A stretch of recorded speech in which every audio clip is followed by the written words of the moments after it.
عاي كلمة ليه واي معناها أو هاي شلي حالة أو إلهي حقي سو قدر يجي إمادي وأنا دورانين وإلهي يوصل قلي أو هايت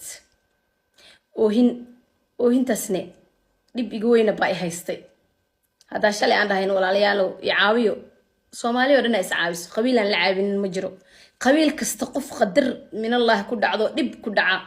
ama caafimaad ama amni dar wax kasto soo kubnooda dadkiisa walaalihiisa Soomaaliya la hor imaada Soomaaliya oo dhanaaga mideeda kala shal marka dadka ii kacayna dad qabiilaysto xumo baqti iyo makicina waxa ii kacay qof damiir hooyanimada ku jirto damiir Soomaalinimo naxariis Ilaahay siiyay oo iimaan leh oo iimaankiisana Ilaahay ka dhigay walaalka oo Ilaahay subhanahu wa ta'ala dhahay irhamu fil arli wa rahimuka fi samaa aniga Ilaahay wuxuu dhahay samaawaadka idiga naxariisana arlada isaga naxariisto qof diinta wax ka yaqaan oo naxariis hooyanimo yaqaan damiir hooyanimo ku jirto ba aniga isoo kale garab istaagay shalayna maanta nima aragtay dadkayga